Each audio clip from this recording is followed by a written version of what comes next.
às vezes a gente vai para nossa origem e tem algumas características da nossa fundação que foram pensadas para o contexto rural porque se pretendeu contextualizar para aquele contexto. E quando a gente vai pensar a igreja para o contexto urbano, a gente precisa resgatar os porquês dos nossos pioneiros mais do que o como dos nossos pioneiros. Então, mais do que pensar como eles fizeram, é entender o porquê eles fizeram, de maneira que a gente consiga encontrar no contexto urbano hoje o nosso como para os mesmos porquês.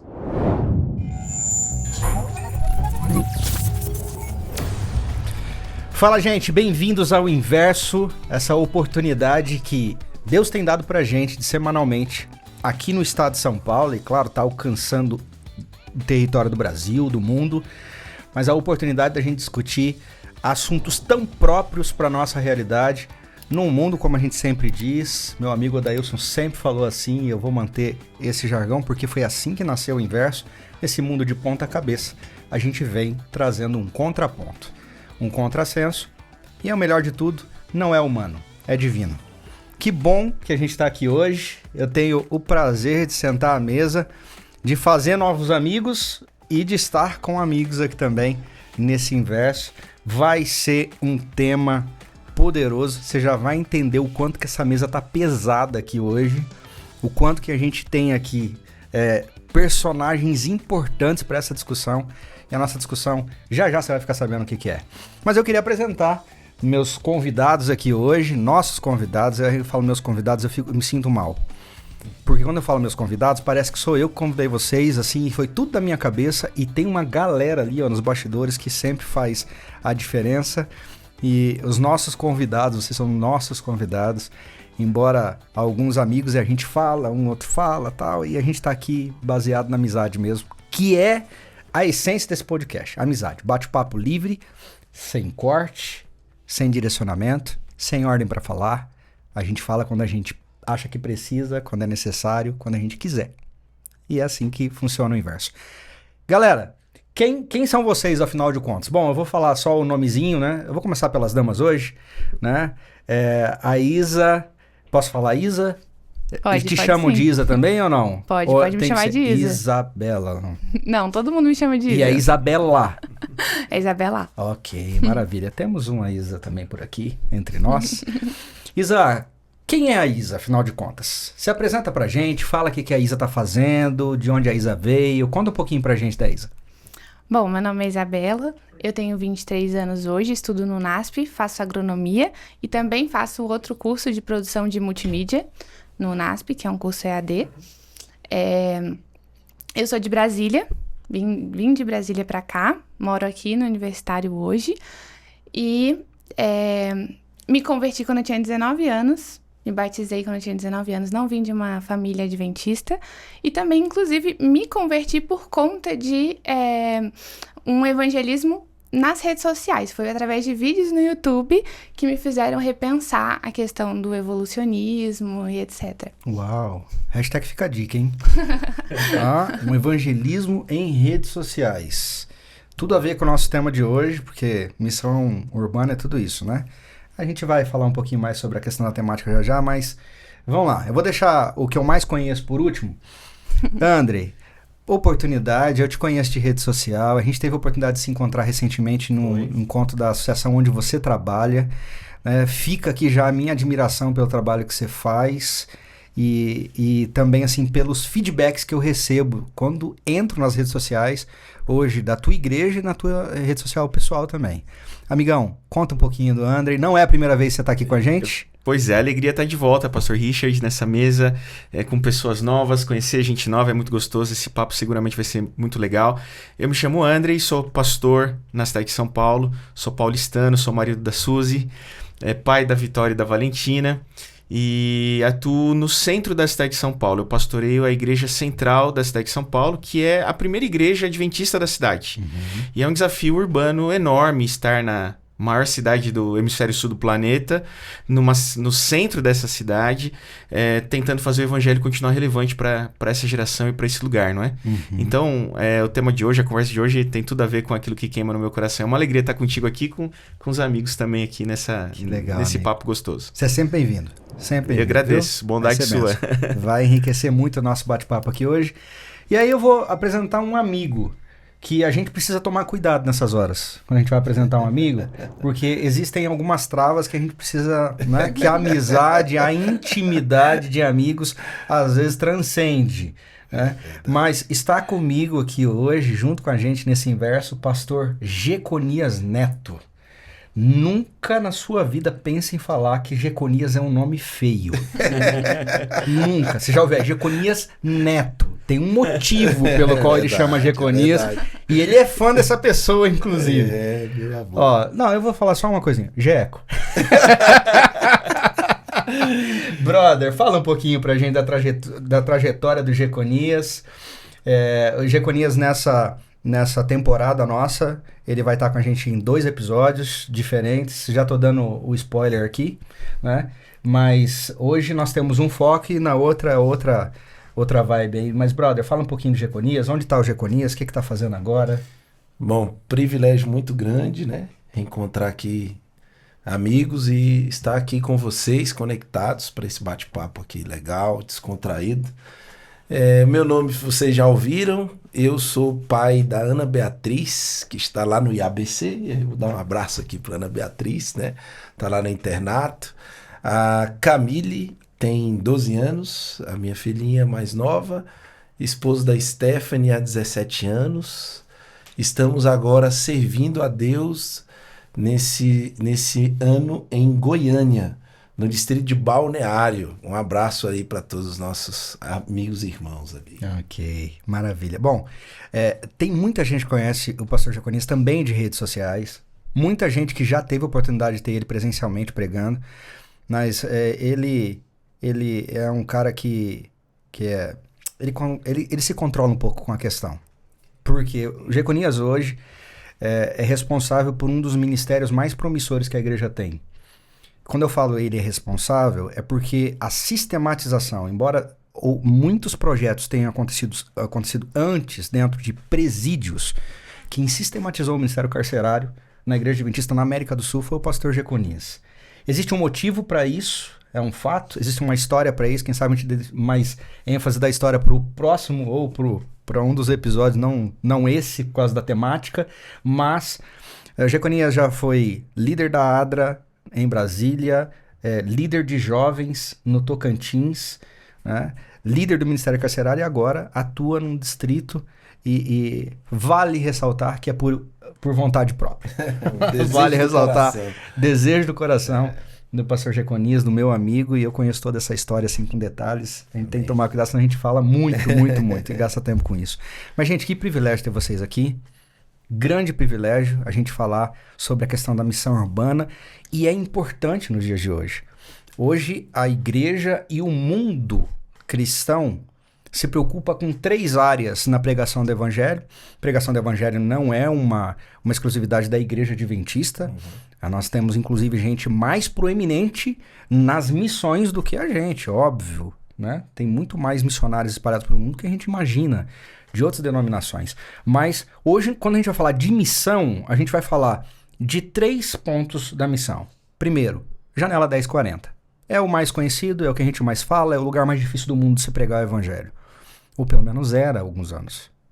E agora nós temos mais outras 2 janelas, que é a janela urbana, que é a nossa temática mais específica de hoje, missão urbana, e a janela pós-cristã, que está dentro desse guarda-chuva da urbana, porque é onde mais o cristianismo está se tornando cada vez mais ultrapassado para essa mentalidade de uma nova geração que enxerga Deus, mas não enxerga mais a religião, às vezes não vê sentido mais na igreja, como alcançá-los, qual é, afinal de contas, o caminho que a gente tem que fazer. Então nós vamos falar, vai ser um bate-papo legal, eu tenho especialistas aqui, né, na mesa, eu tenho alguém que foi alcançado através de um ministério assim, a Isa com a gente, mas pra gente começar essa brincadeira, nós vamos pedir para uma caixa misteriosa vir pra cá. Gente, essa caixa é um terror.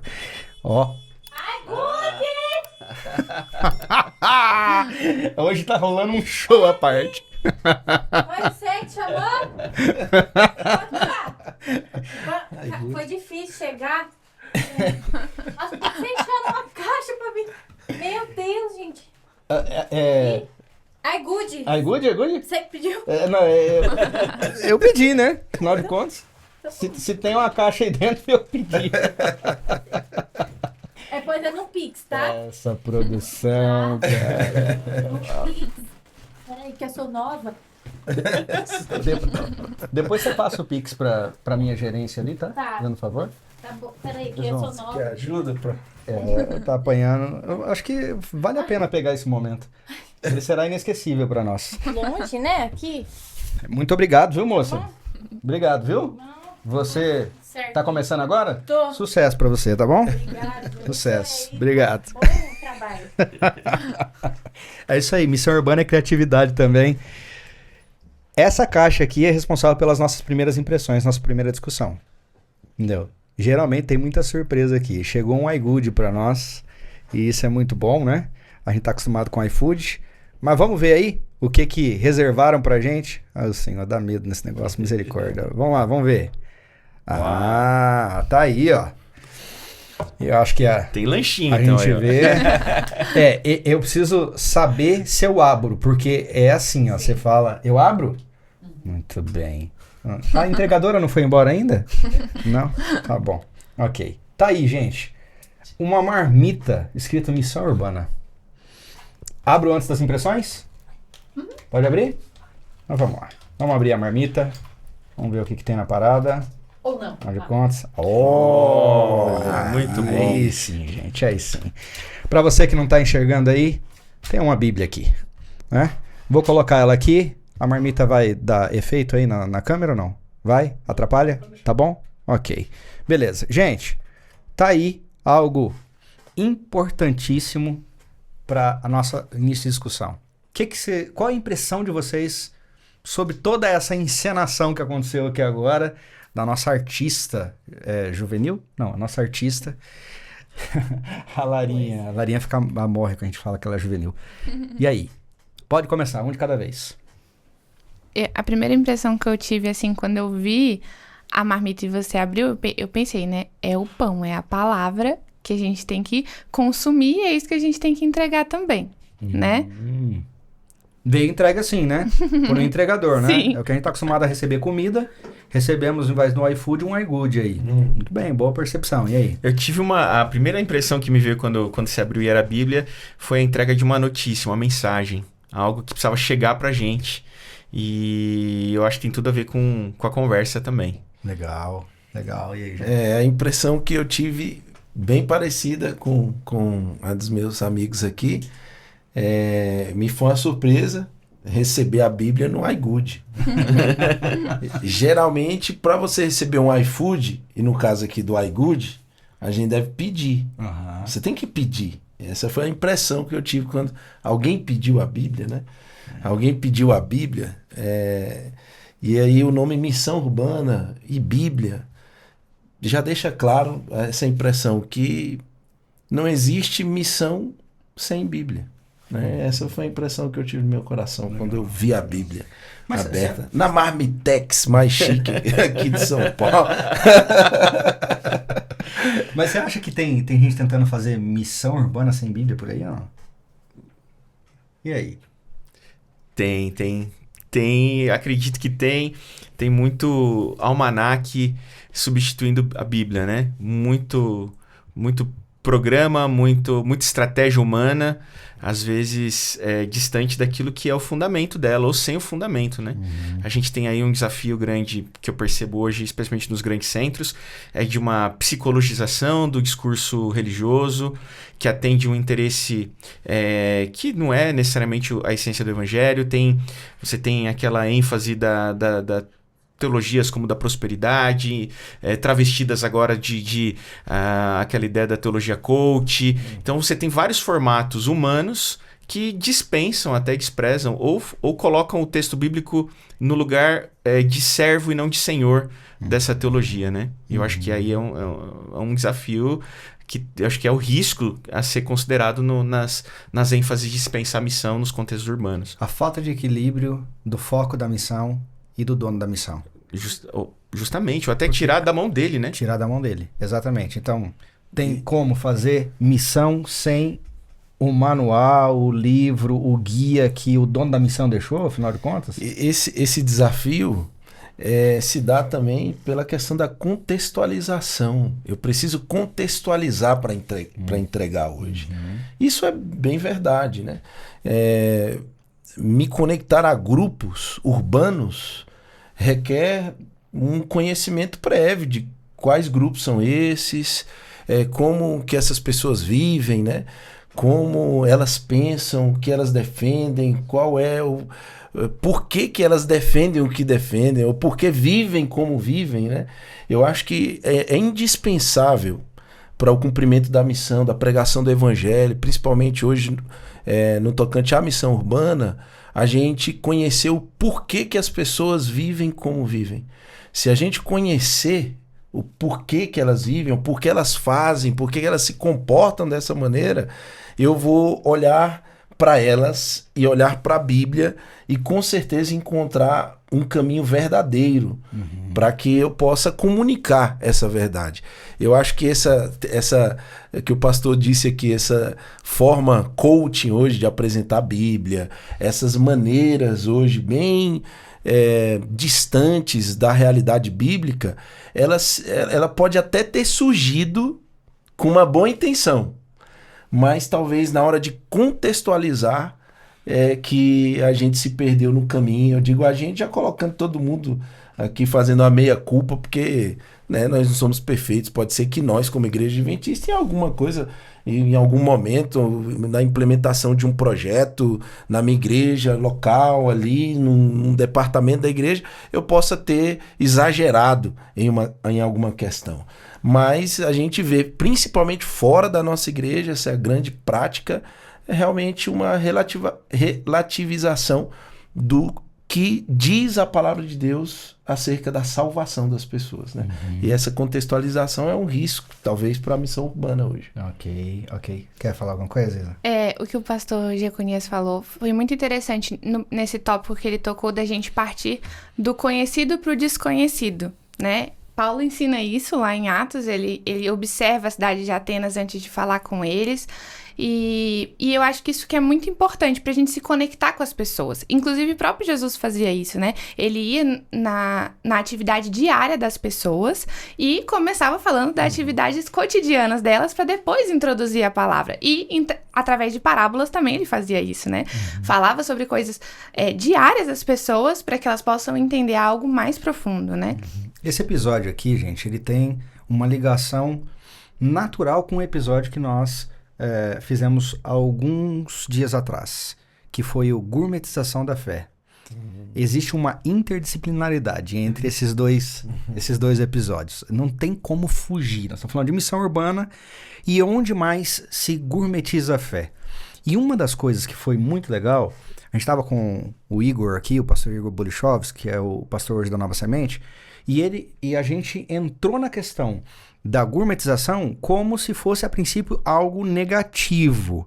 E a gente tem que tomar cuidado, e eu acho que eu cresci muito nesse episódio, até no conceito, abrindo o coração para algumas outras coisas, porque essa contextualização, ou essa gourmetização, entregar algo que é especial, bem embalado, e não perdendo a essência, faz parte do evangelho. Exatamente. E eu acho que hoje faz parte da nossa realidade. Então, veja, eu tenho alguém aqui, a Isabela, que foi alcançada por algo que foi contextualizado. Por quê? Isabela não seria alcançada de outra forma que não fosse na rede social, um evangelismo diferente.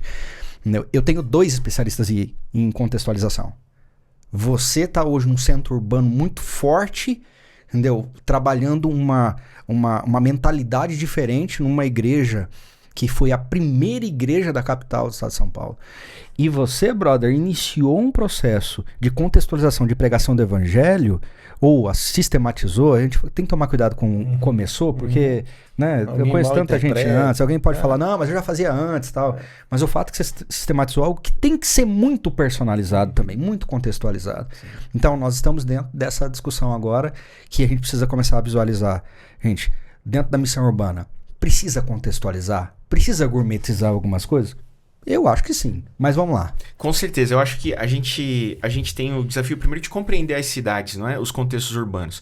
Essa compreensão que a Isa colocou, o pastor Jeconias, ela tem que ver com fazer a exegese da cidade. Então, eu preciso saber tudo. A parábola de Jesus diz que o semeador saiu a semear, né? O Senhor saiu a semear, a lançar sementes. E esse semeador, ele sabia tudo. E eu não vou exagerar aqui, que a gente tem alguém da agronomia do meu lado aqui. Então eu vou ficar no meu campo, Isa, me corrige se eu estiver errado. Mas aquele semeador, ele não sabia tudo de semente apenas. Ele entendia tudo de solo também. Você percebe que a análise que ele faz essa semente serve para esse tipo de solo, esta para esse tipo de solo. Às vezes a gente entende tudo da nossa fé, a gente entende tudo do texto bíblico, a gente sabe tudo da mensagem. E ela é senhora desse rolê todo aqui. A gente não abre mão dela ser senhora. Mas a gente, no desafio da comunicação e da missão, que é comunicar uma mensagem que nos foi ofertada e a convocação de arautos dela, eu preciso entender tudo de gente, eu preciso entender tudo de contexto em que as pessoas vivem. E aí vem o desafio do contexto urbano, que é o seguinte: o mundo se urbanizou de forma mais recente, de maneira que a gente tem um ocidente mais urbano do que rural hoje. Isso não é algo tão antigo, isso é algo relativamente recente, mas a gente igreja, pensou igreja, a origem da nossa igreja, e eu estou dizendo a igreja adventista, ela foi pensada para um contexto rural. Então, muito do que se pensou como igreja, o ser e fazer igreja adventista, ela foi pensada para um contexto diferente do contexto urbano. E, às vezes, a gente vai para a nossa origem e tem algumas características da nossa fundação que foram pensadas para o contexto rural porque se pretendeu contextualizar para aquele contexto. E quando a gente vai pensar a igreja para o contexto urbano, a gente precisa resgatar os porquês dos nossos pioneiros mais do que o como dos nossos pioneiros. Então, mais do que pensar como eles fizeram, é entender o porquê eles fizeram, de maneira que a gente consiga encontrar no contexto urbano hoje o nosso como para os mesmos porquês. O nosso como para os mesmos porquês. Então, eu acho que a gente sintetiza aquilo que você acabou de dizer, pastor Richard, a ideia de gourmetizar sem perder a essência. A essência são os porquês. O como vai ser diferente. Em cada contexto vai ser diferente.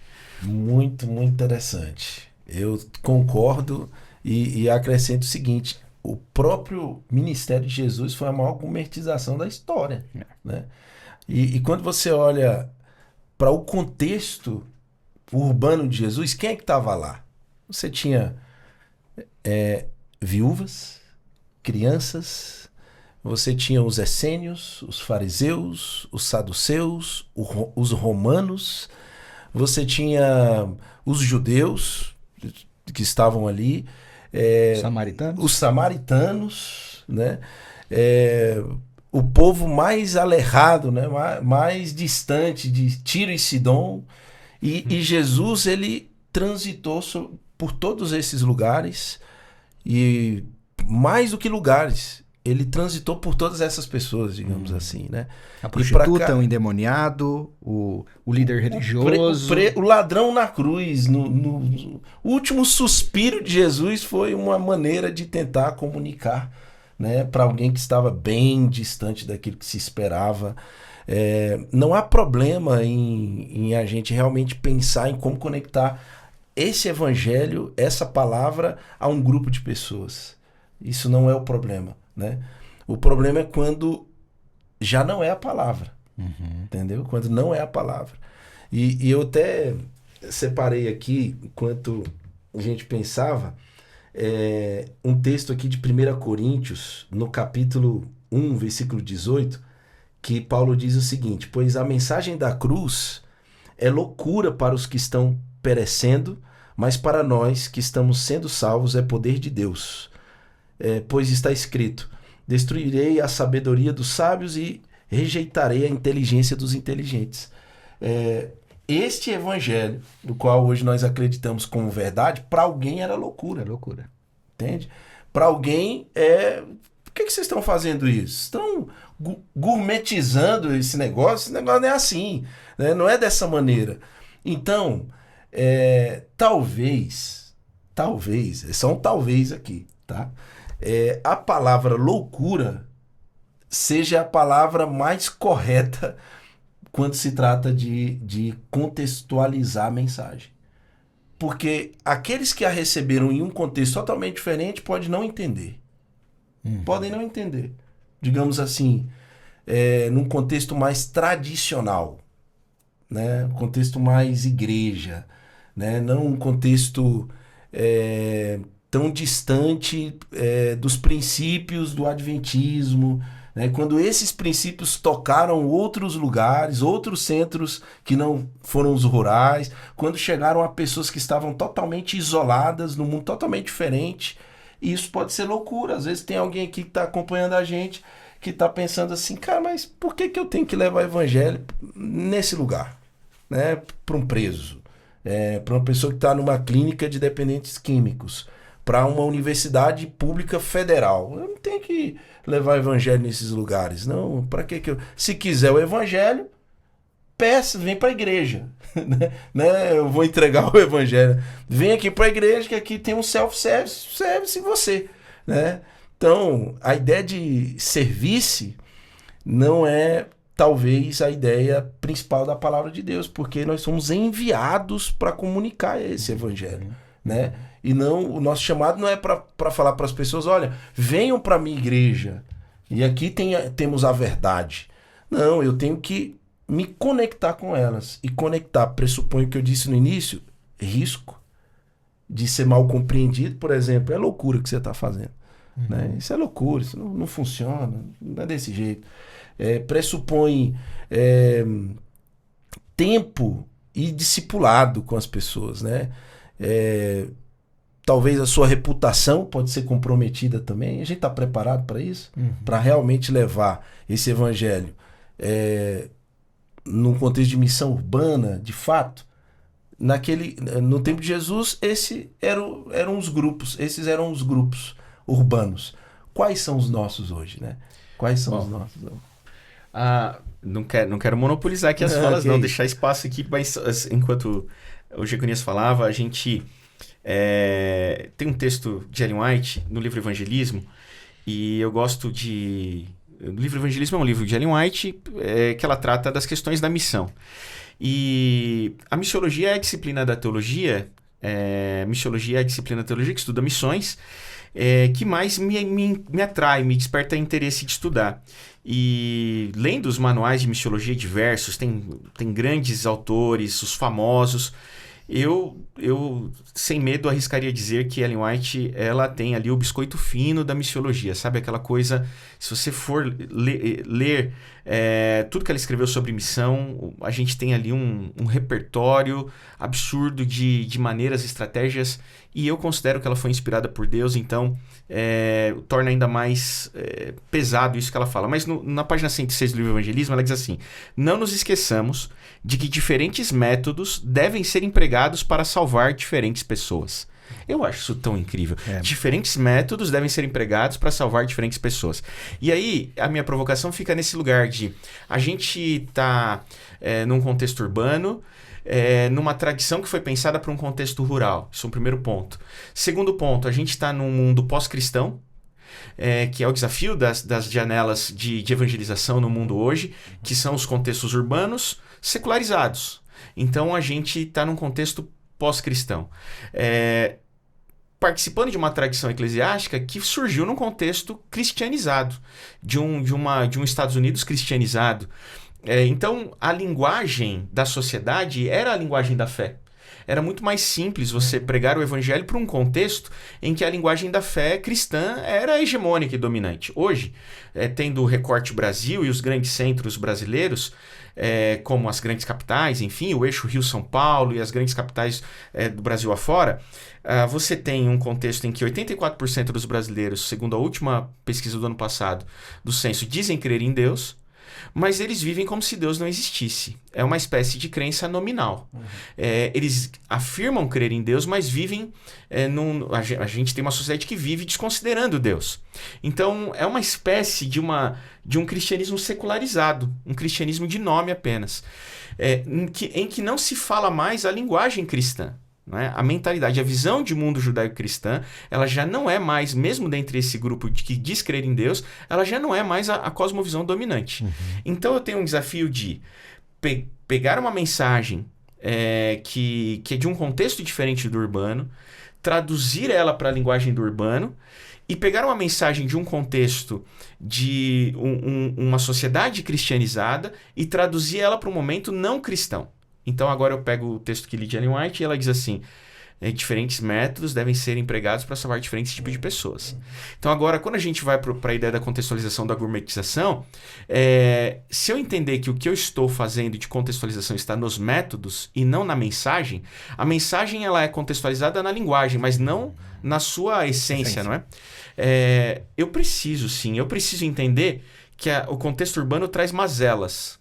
Por exemplo, para usar duas características que estão na mesa, bem presentes aqui, até para dar oportunidade para que falem mais. Eu tenho a mazela da desordem social, eu tenho a mazela dos desafios da violência e, portanto, eu tenho a mazela da sociedade do contexto urbano de um alto índice de carcerário, né? Um alto índice de encarceramento. Eu preciso que o evangelho alcance essa comunidade encarcerada. E eu preciso de um método para isso. Eu tenho a mazela do contexto urbano, que é de uma cidade em que os encontros são cada vez mais difíceis de serem tidos com qualidade de tempo. As pessoas vivem num coletivo, numa solidão coletiva. Uma cidade povoada, cheia de gente como São Paulo, mas com solidão. Onde que eu vou encontrar essas pessoas? Eu vou encontrar elas no metrô com um fone de ouvido olhando no celular. Então eu preciso ir para o universo digital, eu preciso pegar essa mensagem e colocar lá. Por isso que a gente está falando de métodos, são diferentes métodos para alcançar realidades diferentes do contexto urbano e eu estou fundamentado na inspiração que está dizendo diferentes métodos para diferentes pessoas. Enfim, e eu queria também, não que eu seja o provocador da conversa, mas ótimo. Sei que a gente tem experiências aqui no mundo digital, por exemplo. Não é isso? Eu não sei, o mundo carcerário, que desafios vocês perceberam, né? Eu tenho os meus lá também, enfim. Eu queria só fazer um comentário antes da gente responder a sua pergunta sobre o que o pastor Jeconias falou, que muitas vezes a gente pode pensar que na igreja, a igreja está aberta para todos, então quem tem interesse que venha buscar. Mas não é bem assim. Nós, como cristãos, temos a missão de levar o evangelho mesmo. E tem um texto da Ellen White aqui que eu separei lá no Serviço Cristão, página 92 do livro, que ela fala bem assim, ó: não devemos esperar que as pessoas venham a nós. Precisamos procurá-las onde estiverem. Quando a palavra é pregada no púlpito, o trabalho apenas começou. Há multidões que nunca serão alcançadas pelo evangelho se eles não lhe for levado. Então a gente precisa buscar, a gente precisa ir até as pessoas e realmente buscar diferentes métodos para alcançar diferentes pessoas, Tem né? gente que ainda vai me falar que ela tá ultrapassada. Deus do céu, como é próprio, como É o próprio entregador de iGood. Vem entregar pra nós a mensagem. Maravilhoso. Gente, e assim, ó, por mais que a gente às vezes veja os desafios, eu acho que é justamente isso que nós estamos discutindo agora. A maneira de fazer não é tão desfavorável. Não é tão desfavorável. A gente tem manias, a gente tem saudosismo, né? Porque a igreja era assim, porque as facilidades, porque o pessoal ouvia mais, porque o pessoal obedecia mais, porque não sei o quê. Gente, toda época teve seus desafios. E hoje, a quantidade de informação e de meios de informação é muito grande. Hoje você tem jogador de futebol que faz gol e todo gol aponta pro alto. Veja, ele é um campo. Entendeu? Hoje você tem cantores sertanejos que uma hora estão falando na música de traição, entendeu? De orgia, e daqui a pouco estão cantando um hino evangélico no meio do show. Por quê? Porque isso demonstra um vazio que está no coração dele também. Então, o campo é amplo, o desafio é amplo, cada lugar tem seu desafio, e eu acho que foi muito própria a maneira como você abordou essa questão, André, porque o evangelho surge para nós num contexto diferente do desafio maior que nós temos hoje. Então, colocar isso dentro da roupagem correta é um papel nosso. Mas a gente está encontrando, na verdade, muitas vezes, uma quantidade de gente na igreja que é avessa a essa mudança, essa contextualização desse evangelho para chegar lá. Por quê? Para mim é aquele ditado, eu termino com essa fala aqui. Para quem só tem martelo, todo problema é prego. Entendeu? Para quem só tem martelo, todo problema é prego. E aí, poxa, eu vou alcançar um tipo de gente, uma específica. E, por mais incrível que pareça, esse método antigo alcança hoje a minoria. E não estou falando das minorias, estou falando a minoria de pessoas. Sim.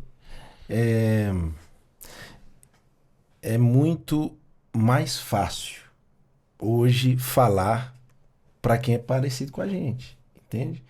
Para quem é mais parecido com o adventista, né? Para quem já conhece a fé, tem uma prática da fé, conhece a Deus, tem uma ideia de Deus criador, do Deus criador, tem uma ideia que a palavra de Deus, a Bíblia é a palavra de Deus. Agora você imagina nos contextos pós-modernos que a Bíblia não é a palavra de Deus. É muito mais difícil você pegar aqui, vem estudar a Bíblia comigo. Como é que você vai fazer para convidar uma pessoa que não acredita na Bíblia para ela ter interesse de sentar com você e estudar a Bíblia, se você não for uma pessoa interessante para ela? Se você não se conectar com ela primeiro, cara. Primeiro. Gostei muito do texto de Ellen White sobre os métodos. Agora, em todos os métodos, é gente tratando de gente, cuidando de gente, realmente se conectando com gente. Então, dá trabalho. Gente, dá trabalho. Discipular dá trabalho. Levar essa mensagem dá trabalho. Não só no contexto cognitivo, que eu preciso entender o mundo onde eu vou ser inserido, onde eu preciso levar essa mensagem. Mas lidar com as pessoas diferentes da gente dá trabalho. Eu tenho que ter um coração muito cristão, de fato. Um coração muito missionário de verdade, para poder eu me conectar com pessoas diferentes de mim. E aí eu quero só ler aqui o texto, no mesmo livro que eu estava lendo de Coríntios, né? Na carta aos Coríntios, na primeira, que Paulo diz aqui no capítulo 9, versículo 20 e 20. Vou começar no 20. Ele diz assim, tornei-me judeu para com os judeus a fim de ganhar os judeus. Para os que estão debaixo da lei, tornei-me como se estivesse sujeito à lei, embora eu mesmo não esteja debaixo da lei, a fim de ganhar os que estão debaixo da lei. Para os que estão sem lei, tornei-me como sem lei, embora não esteja livre da lei de Deus, e sim sobre a lei de Cristo. Olha só o que Paulo está falando. A fim de ganhar os que não têm lei. Para com os fracos, tornei-me fraco. Para ganhar os fracos, tornei-me tudo para com todos, para de alguma forma salvar quantos? Todos? Alguns. Ainda tem esse pressuposto da palavra de Deus sobre levar a mensagem nos contextos diferentes da gente. Rapaz, não é todo mundo, cara, que vai querer seguir esse caminho. Tem uma galera hoje que ia ler isso aí e falar assim, esse cara não tinha personalidade não. Né? Vai ter a capacidade de ver isso. Esse cara não tinha personalidade não, pelo amor de Deus. E é um desafio para os dois lados, né? Porque a gente tem vivido uma experiência ali na Igreja Central lá em São Paulo, que é de conseguir dialogar de forma intergeracional. Então a gente desenvolveu a igreja para uma diversidade de gerações, mas também para esses olhares, né? Você tem um público que consegue se fazer bem gentil com gentil, sabe? Aprendeu a desenrolar, ele sabe ser grego com grego. Mas tem uma dificuldade grande de ser judeu com judeu, entendeu? É o inverso desse desafio. E por outro lado, você tem um público mais tradicional, mais conservador, que tem dificuldade de ser gentil com gentios, ele sabe ser judeu com judeu. Então a gente tem começado a receber pessoas novas na igreja, de contextos diferentes, e para recebê-las eu precisei, de alguma forma, através de discipulado, de púlpito, de pregação, de oração, de caminhar junto, despertar a minha igreja a entender que ela precisava aprender a se fazer gentil com gentil. Mas eu começo a receber estes novos adeptos e conversos e para um contexto religioso muito tradicional de uma igreja que já estava posta. E aí o meu desafio passa a ser, olha, conflito agora, eu preciso fazer você agora aprender também a ser judeu com judeu um pouquinho. Verdade. Eu preciso fazer você aprender o respeito aqui entre os... Porque a gente quer que eles convivam, que sentem a mesma mesa.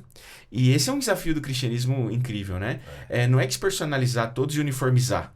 É criar unidade com diferentes. Isso aí. É a unidade de diferentes. Nossa, isso é um desafio. Imagina. E às vezes é mais fácil a gente ficar com os iguais, né? Que nem você falou, mas às vezes é melhor a gente ficar com os iguais. É mais fácil. Ele pensa como eu, ele vota em quem eu voto, ele canta as músicas que eu gosto, as que eu não gosto, ele não gosta também. Ele pensa como eu. Ele tá certo. Porque ele pensa como eu, ele tá certo, né? Então, porque geralmente o jeito certo de viver a vida é o meu, né? Então, o do outro que é o problema. Não é o seu não, pastor, é o meu. É o certo.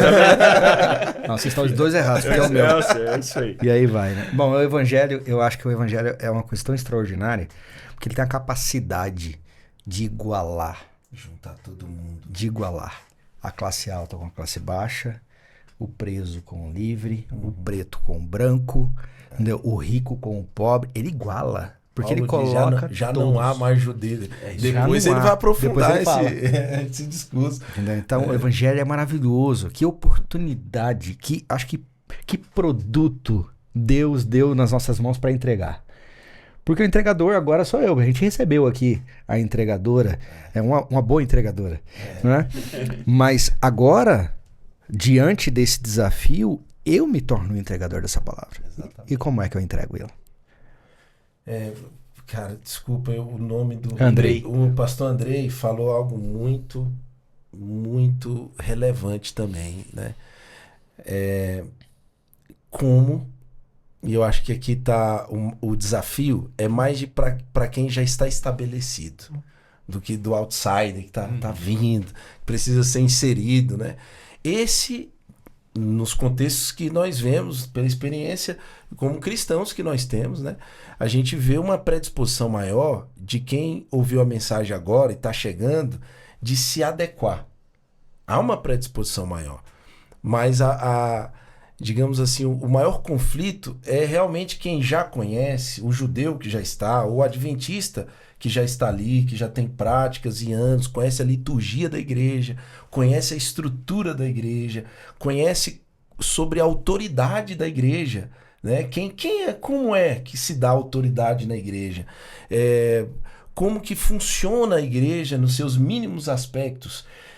Aceitar, discipular, levar uma mensagem num contexto urbano, de missão urbana, que tem gente bem diferente. Aí eu vou agora falar um pouquinho, rapidinho aqui sobre pessoas que estão vivendo no mundo das drogas, por exemplo. E alguém pode estar aqui se perguntando, cara, mas não entra nesse contexto. Sério? Que isso? Você acha que na capital, aqui em São Paulo, lá onde o pastor Andrei está lá, imagina quantas pessoas de São Paulo consumem drogas. Da classe baixa, Listas e classe listas. média, da classe alta. Como que essas pessoas pensam? Por que elas fazem isso? Né? Para que elas fazem isso? E eu estou preparado, realmente, se eu encontrar essa pessoa, eu estou preparado para conviver com ela, porque o problema está na convivência. Vou dar um exemplo aqui. Eu tive o privilégio de batizar mais de 1.200 presos no meu ministério. De ajudar muitas pessoas encarceradas mesmo, de fato. Gente que matou, gente que roubou, fez bem menos mal do que muito político nesse Brasil. Isso é um fato. Matou bem menos do que eles, né? Mas a gente tem mais dificuldade de aceitar o bigodinho de ladrão de bicicleta, o bonezinho, tal, que anda torto, todo com a roupa toda esquisita, todo, né? A gente tem dificuldade de aceitar. A gente acha que o mal está transvestido nesse perfil urbano, né? E a gente vê constantemente quem mais rouba ou faz danos. No presídio Brasília, na Papuda, tem 19 mil presos. Um dia, numa discussão na Câmara Legislativa, lá de Brasília mesmo, eu fiz uma reflexão. Eu peguei 55 milhões de reais, que foi roubado por um cidadão, que estava um apartamento cheio de dinheiro, e todo brasileiro que está ouvindo agora, que é brasileiro, que conhece a história do Brasil, sabe de quem é que estava com esse dinheiro. E eu dividi 55 milhões de reais para 19 mil presos, que deu aproximadamente 3.600 reais, como se cada um tivesse roubado isso. Meu amigo, só esse homem deu muito mais prejuízo financeiro do que todos os presos que estão dentro de um presídio em Brasília, de 19 mil pessoas. Então, eu estou dando esse exemplo aqui dos presos porque, primeiro, sobre o perfil, eu tenho... Como que eu vou lidar com as pessoas que são diferentes e estão inseridos nesses contextos urbanos diferentes, né? E elas aceitaram estudar a palavra. Eles querem abandonar o que eles vivem, querem viver como eu vivo agora, né? Eles foram convencidos, ainda não convertidos, mas convencidos de que esse é um bom caminho. Aí, nesse contexto, eu montei um clube do livro dos ex-detentos, que era o seguinte: tinha muita equipe, muita gente que entra nos presídios em Brasília, atendem 33 presídios, muitas equipes vão lá. Mas eu tinha a minha missão particular. Então o preso saiu e ele quer um acompanhamento mais próximo, ele entrava nesse clube do livro dos ex-detentos, que foi formado lá em 2019. E que todos são batizados hoje, são adventistas. Tem um grupo de WhatsApp aqui que escandaliza. Eu vou ouvir os áudios desses caras aqui no grupo. Tudo convertido. Os caras. Você já ouviu? Semana passada. Você ouviu? O cara perdoou o cara que matou o irmão dele. Ele é adventista hoje. Em outro momento pode falar dele. Ele perdoou, o cara matou o irmão dele muitos anos atrás. Ele se tornou adventista. Eu batizei ele, tive o privilégio de batizar ele. Ficou 16 anos preso. Saiu. E quando foi para ser batizado, ele me perguntou: pastor, e esse assunto aqui? Eu falei: tem que perdoar. Segunda palavra, você tem que perdoar. Poxa, mas não posso nem resolver isso aqui antes de perdoar? Antes de batizar? Né? Porque na cosmovisão dele, ele precisava resolver aquilo ali. Né? Eu não posso? Não pode. E depois de 4 anos de batismo, ele encontra o rapaz que matou o irmão dele. E aí, esta semana, nós estamos gravando, foi o áudio que você ouviu, né, Rich? Essa semana ele manda uma foto: encontrei o cara aqui. Se fosse antigamente, era 70 tiros de pistola na cara, mas hoje foi 66 da palavra de Deus. E aí ele perdoou. Eu tô preparado, assim, meu coração realmente é tão missionário assim, eu sou tão bom assim, né, pra ter o coração aberto e a igreja aberta para receber essas pessoas que vêm de contextos diferentes, no tocante agora ao ex-preso, ao que está envolvido com drogas numa grande metrópole. Eu estou preparado? Essa é uma pergunta. Eu acho que a igreja está preparada. Eu acho.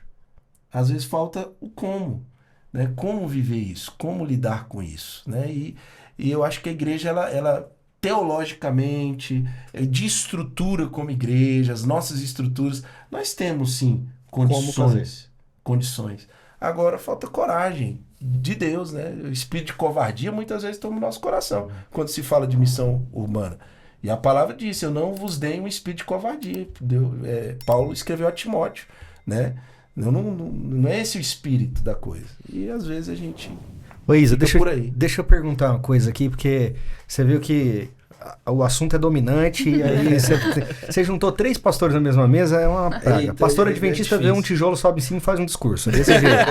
A gente é assim. Mas, Isa... E funda uma igreja. Você que foi alcançado desse jeito, como é que você está vivendo a partir disso? Você entendeu a importância? Você partiu para esse lado ou partiu para outro lado diferente? Uma agrônoma que está hoje estudando também produção de mídia. Alguma coisa me diz que tem a ver com o teu processo de conversão e tal, mas fala pra gente, como que você está hoje usando dessa oportunidade que é a missão urbana para evangelizar? Bom, hoje, a forma que eu tento evangelizar, eu sou uma das líderes de um dos projetos lá do Atos 29 do NASP. Muito forte. E a gente usa, o nome do nosso projeto é Geração 9214, que a gente vai visitar os asilos aos sábados, né? E, na verdade, a gente nem tá utilizando a mídia. Então, fomos para outro caminho nesse sentido. E era até uma coisa que eu gostaria de comentar, porque você perguntou como que a gente começa a evangelizar. Eu acredito que o primeiro passo é dar o primeiro passo. Porque a seara é muito, poucos são os trabalhadores. E a gente coloca muitos empecilhos. Eu preciso ter dinheiro. Eu preciso ter um celular bom, se for pra gravar alguma coisa. Mas não, você só precisa começar, sabe? Por exemplo, o nosso projeto do nosso asilo, eles escolheram um asilo que não é um asilo público, que não precisa de recursos externos. Mas lá, os idosos de lá estavam muito deprimidos. E a partir do ponto que a gente começou a visitar, cantar com eles, conversar com eles sobre a vida, eles começaram a melhorar. Então, às vezes é uma coisa tão simples que é só você dedicar, às vezes, 4 horas do seu sábado para ir lá visitar, conversar com eles. Uma coisa simples muda a vida daquele idoso ali. Então, a gente não precisa de muito. A gente não precisa de muito dinheiro. A gente não precisa, a gente precisa juntar recursos, etc. Não, é só o seu tempo. Só o seu amor, o seu cuidado, sabe? Você, né? Exatamente. É só você estar lá e conversar. Principalmente para os idosos, eles querem isso. Eles querem que você converse com eles, né?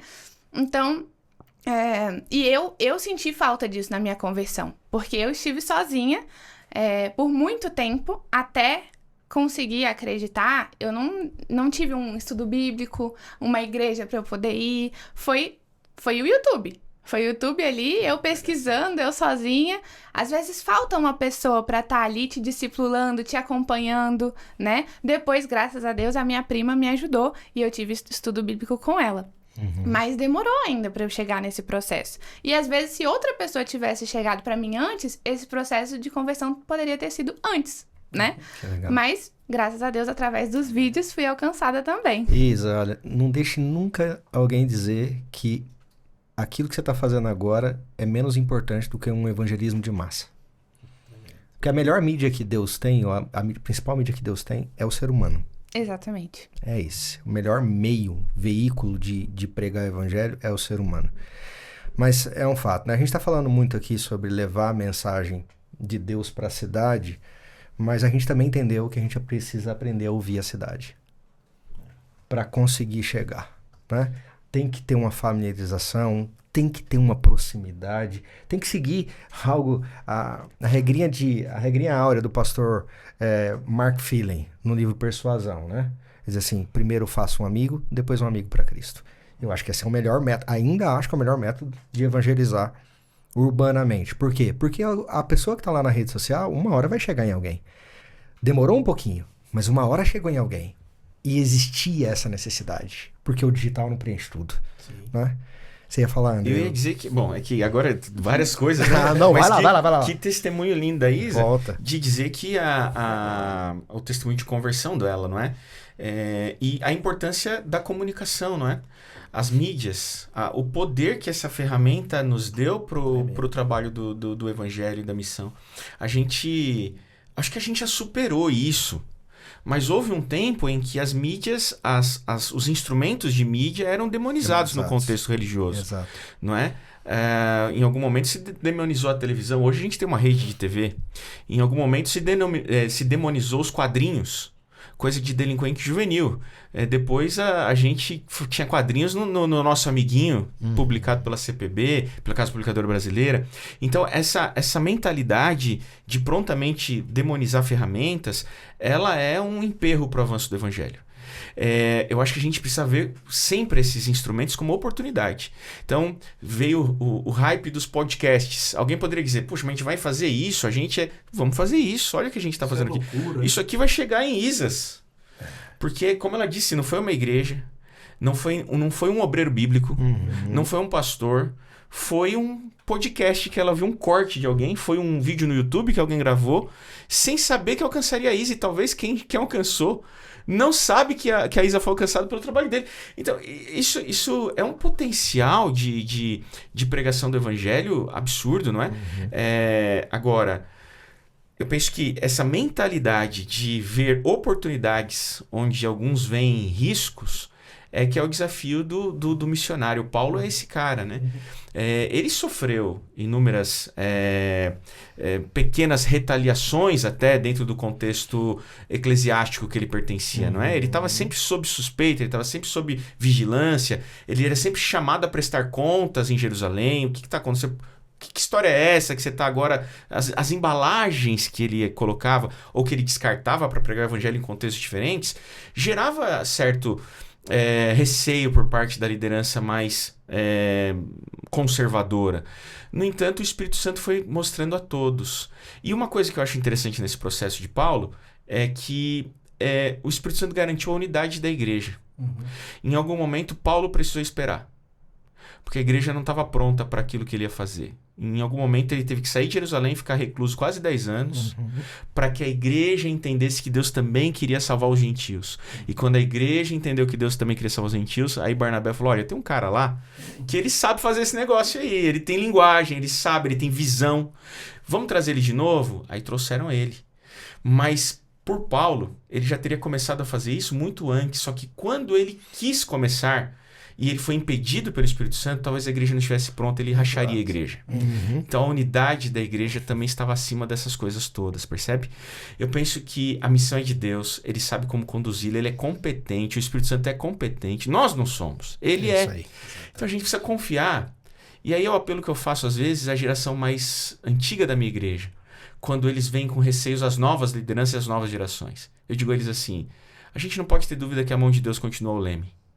Porque se a mão de Deus continuar o leme, ele não vai deixar essa embarcação ruir.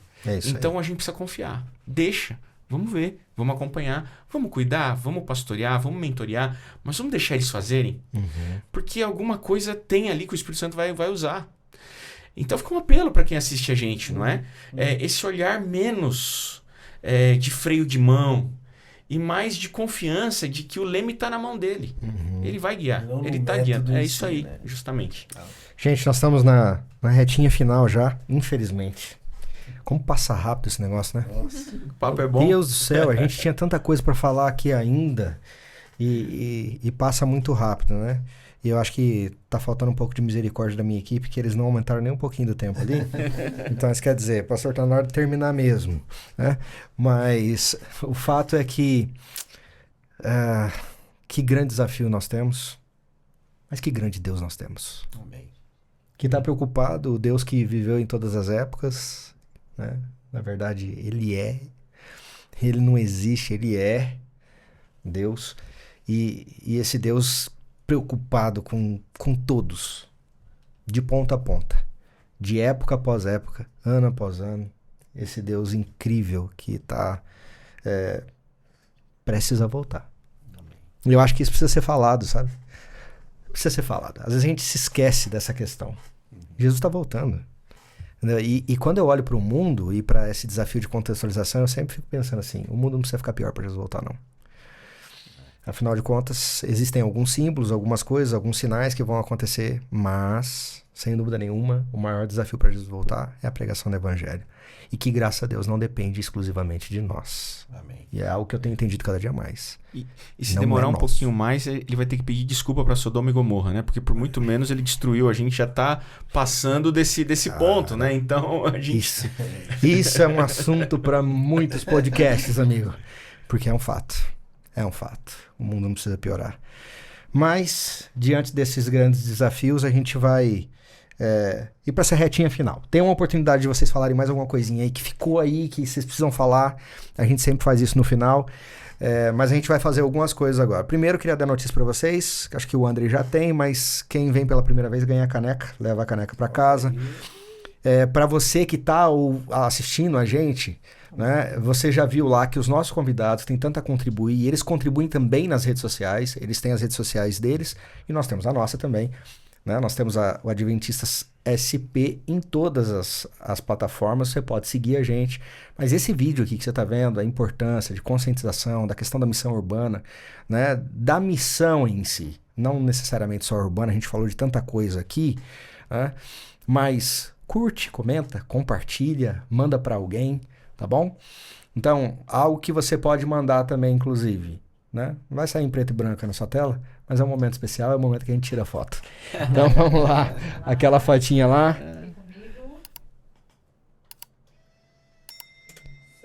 Adoro esse barulhinho. Ó, a foto fica ali, nós temos um mural. A gente já se dispôs, vou falar de novo, por causa de alguém aí que fez uma requisição. Cadê as fotos que vocês tiram aí? Posta pra gente, mostra pra gente, a gente vai começar a postar, já estamos planejando isso aí. Mas, gente, essa retinha final nossa, com o pouquinho tempo que a gente tem ainda, é uma reta que a gente, agora no finalzinho, a gente responde 3 perguntinhas. E ela tem a ver, se você assistiu em algum momento, você vai saber. Essas 3 perguntinhas, elas são a nossa avaliação daquilo que a gente falou e daquilo que a gente ainda queria falar. Vamos responder 3 perguntas. Que bom. Que bom o quê? Você vai dizer a respeito da nossa temática, do tempo que a gente passou aqui. Que bom. Que pena. Né? Qual a sua avaliação em cima do que a gente discutiu aqui agora? E o que tal? E o que tal é algo que você não faz aqui, igual nós fizemos um para os outros. Você vai fazer para a galera lá. Então é a hora de olhar para a câmera, que a gente não fez, e dar a sua dica para a galera lá, dar a sua contribuição para eles. Que tal? Afinal de contas, quem fala primeiro sempre tem mais facilidade. Agora vocês comecem, porque eu só termino toda vez. Vamos lá. Que bom, que pena, que tal? Eu vou ficar para depois. Quer começar, Isa? Pode ser. Que bom que a gente tem a oportunidade de estar discutindo sobre isso aqui, de abrir a mente das pessoas, né? E entender que existem pessoas diferentes que precisam ser alcançadas e que a gente pode, através de vários métodos, alcançar as pessoas, né? Que pena que as pessoas ainda têm esse receio de começar a evangelizar, às vezes um receio de não se sentir capacitado para isso e acabam não começando. E que tal você começar pelo que você tem? Que tal você começar pelo que você tem, começar a ter essa iniciativa com o que você pode fazer, né? E às vezes está mais próximo de você. Você não precisa ir lá para a África começar a pregar o evangelho, né? Você pode ir no asilo da sua cidade, você pode ir no orfanato da sua cidade, você pode visitar o seu vizinho e começa assim, né? Legal. Então eu vou agora. Vai lá, André. Eu acho que essas 3 perguntinhas respondem a essência da missão mesmo. Que bom que o evangelho chegou para mim. Que bom que alguém me contou a boa nova.